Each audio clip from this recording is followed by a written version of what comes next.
It began on a night like any other, or so I thought. Outside, the city hummed in its usual rhythm. Distant car engines, the occasional bark of a dog, and the low murmur of conversations drifting up through my open window.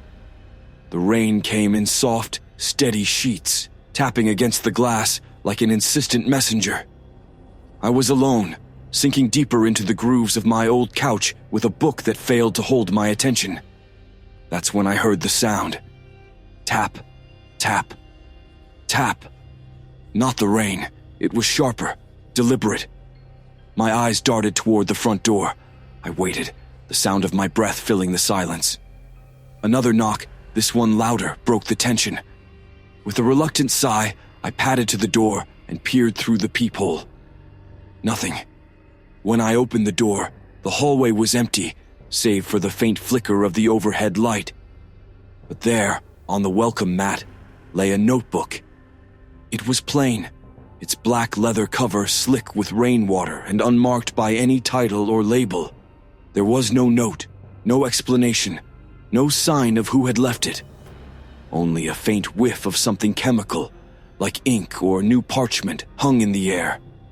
I scanned the hallway once more, but no one was there. The stairs echoed with a phantom creak, and I quickly shut the door behind me. The notebook sat on my coffee table, its presence magnetic. I hadn't planned to touch it, at least not until morning, but something about its unassuming nature drew me in. The pages were pristine, smooth and inviting, with a faint silvery sheen under the warm lamplight. As I flipped through, I found it blank, entirely blank. Curiosity prickled my mind. Why leave an empty notebook?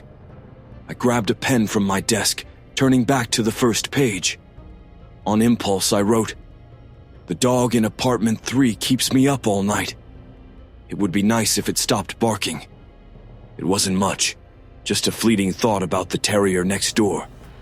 Satisfied, I closed the notebook, placed it on the table, and went to bed, letting the rain lull me to sleep. The next morning, everything was different. It wasn't the weather that unsettled me, though the sunshine seemed too bright, the air too still.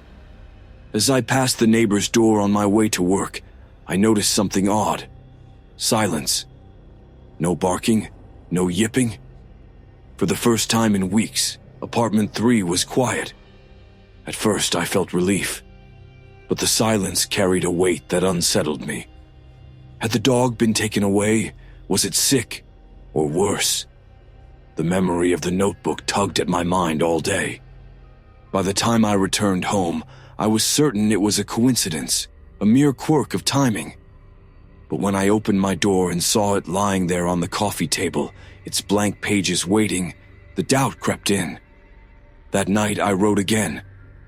"The street lamp outside flickers too much. Someone should fix it."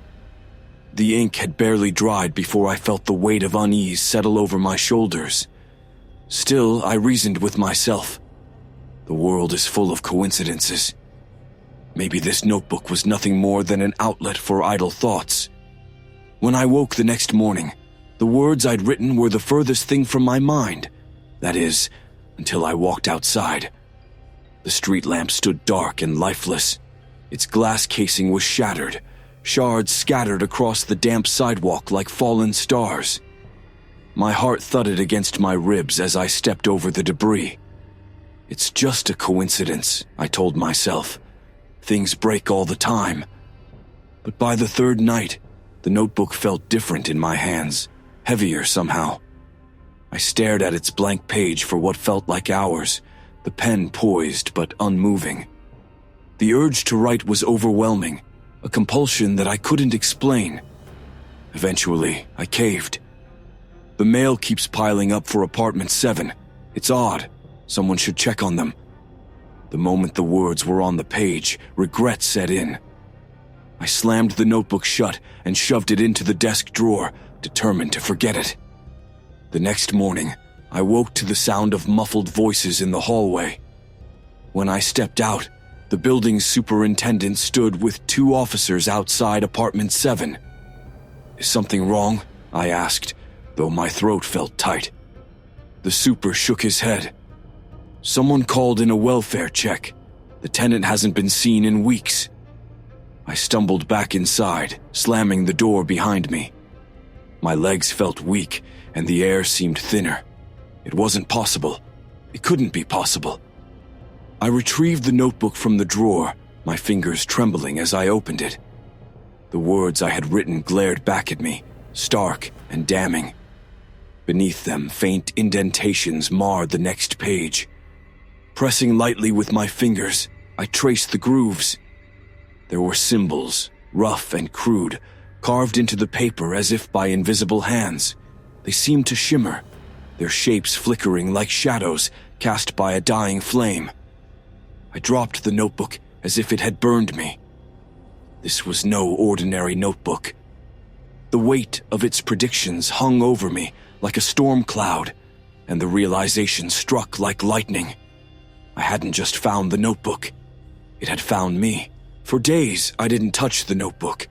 I buried it in a desk drawer, then beneath old sweaters in the closet. But its presence lingered, an invisible pulse in the room.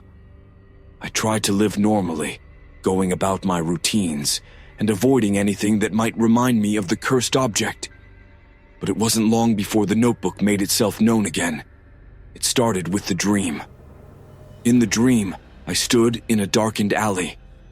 The air was thick, metallic, and the only sound was a slow, rhythmic drip.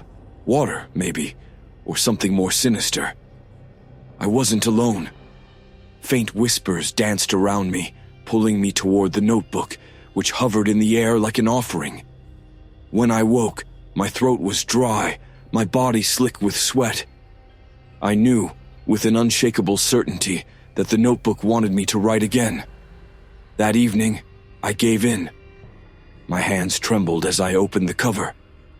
The blank page stared back, unmarked and inviting, but the symbols from before faintly etched the next sheet.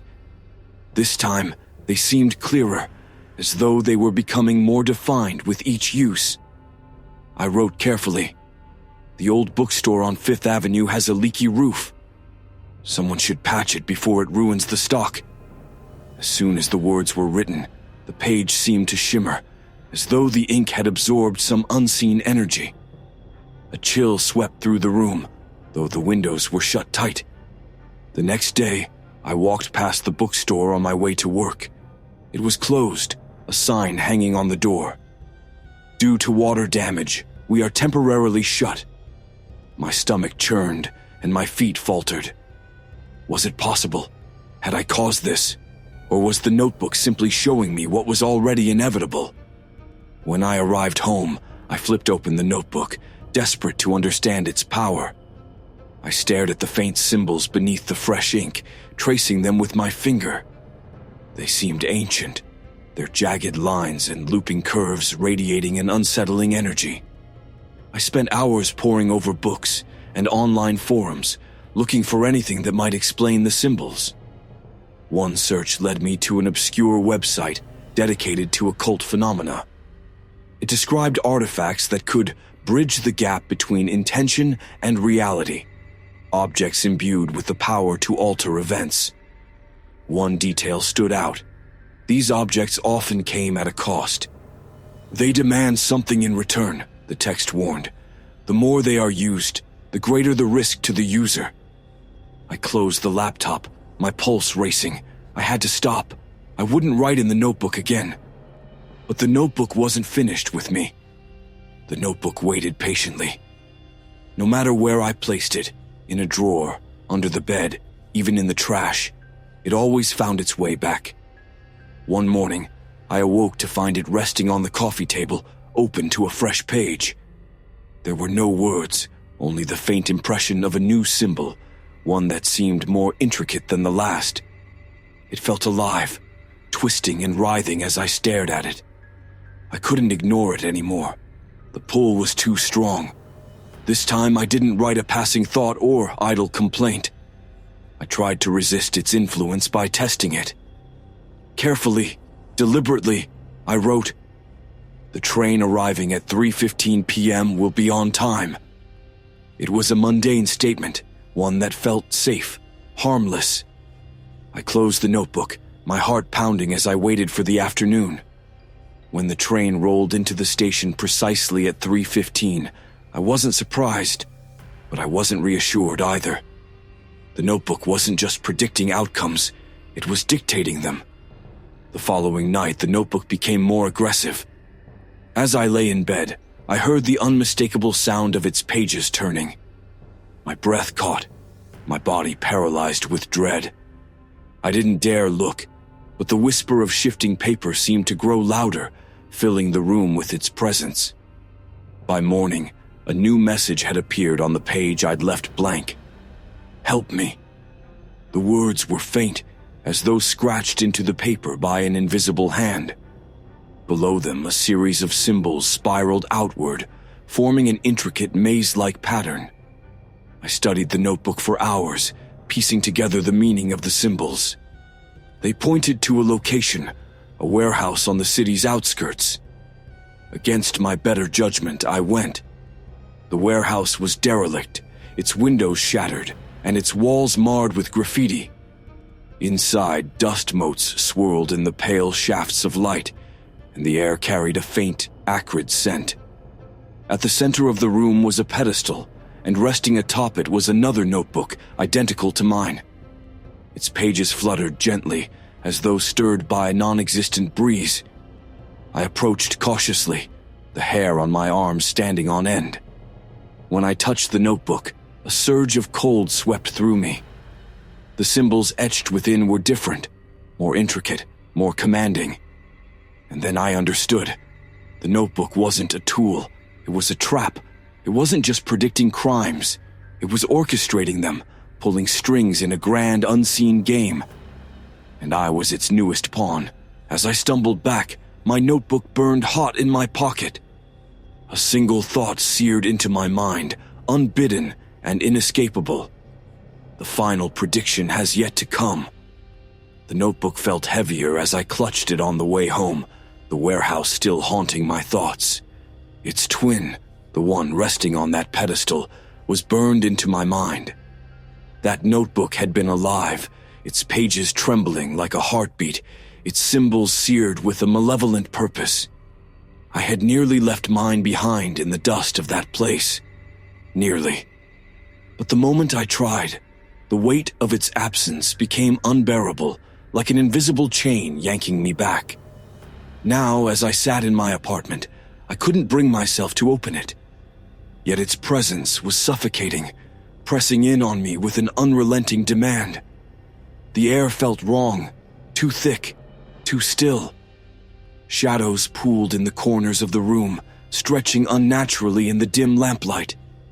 The clock on the wall ticked sluggishly, each second dragging on, as though time itself were resisting. I knew the notebook wanted me to write. Its final entry. The thought chilled me. What would it demand of me now? My hands trembled as I placed it on the coffee table. Its black cover seemed darker, as if it absorbed the light. Slowly I opened it. The page was blank, but not untouched. The faint outline of symbols shimmered, waiting. The whispering began again, not outside, not in the air, but deep in my mind. It wasn't words exactly, but feelings, urgency, expectation, inevitability. I picked up my pen. The city falls silent at midnight. The words appeared beneath my hand, unbidden. I hadn't thought them. They had simply flowed from the pen, the notebook guiding me as if I were an instrument. The ink shimmered, then sank into the paper, vanishing as though swallowed. The symbols beneath the page began to shift, their edges writhing like trapped serpents. And then the world outside changed. I heard it first, the distant hum of traffic fading, the muffled voices of my neighbors dimming until there was nothing but an oppressive silence. I stood, heart pounding, and rushed to the window. The city, alive just moments ago, was utterly still. No cars moved, no lights flickered in the distance. The streets below were empty, their usual bustle replaced by a void so profound it felt as if the world had been erased. And then I saw them. At first, they were only shadows, vague, humanoid forms slinking along the edges of the buildings. They moved with impossible fluidity, their outlines flickering as though caught between dimensions. One turned its head. I froze, the weight of its gaze like a physical force pressing against my chest. It had no eyes, only an expanse of void where a face should have been. Yet I knew it was looking at me. The notebook's pages fluttered wildly behind me, drawing my attention back. The symbols now pulsed with a dark light, illuminating the room with an otherworldly glow. My pen moved on its own, carving words into the paper faster than I could comprehend. The visitor arrives. The notebook snapped shut with a force that sent a gust of wind through the room. The whispering ceased, replaced by an eerie stillness. And then there was a knock at the door. 3 soft raps, deliberate and measured. I backed away, my pulse hammering in my ears. The door rattled faintly, as if urging me to answer. I wanted to run, to hide, to do anything but face whatever was on the other side. But I couldn't move. The knock came again, more insistent this time. My hand reached for the doorknob, trembling uncontrollably. The air around me seemed to tighten, as though the entire apartment held its breath. Slowly, I turned the knob and opened the door. The hallway was empty, except for the notebook. It lay on the floor, pristine and untouched, as though I hadn't just seen it shut itself on the table behind me. But I knew it wasn't the same. This one was darker, its edges sharper, and the faint symbols etched into its cover seemed to writhe in defiance of my gaze. I stepped back, shutting the door with a trembling hand. My notebook sat on the table, unchanged. 2 notebooks, one inside, one out. And then the whispering returned, louder this time, reverberating through the apartment. The symbols on the original notebook began to glow, their light searing into my mind. The walls warped and bent, the shadows stretching until they surrounded me. "The final entry has been made," the whispers said, their voices blending into a haunting, resonant chorus. The world shifted. The notebook on the table flipped open on its own, the blank page filling with words I hadn't written. The ink runs dry, the circle closes, time resets. A gust of wind howled through the room, carrying the scent of ink and old parchment. The notebooks vanished, their presence replaced by an all-consuming silence. When I woke the next morning, the city buzzed with life again, as though nothing had happened. The notebook was gone, and with it, the weight of its haunting influence. But as I left the apartment, I couldn't shake the feeling that it wasn't over, that somewhere, someone else had opened the cover of a blank notebook, their pen poised to write the first entry.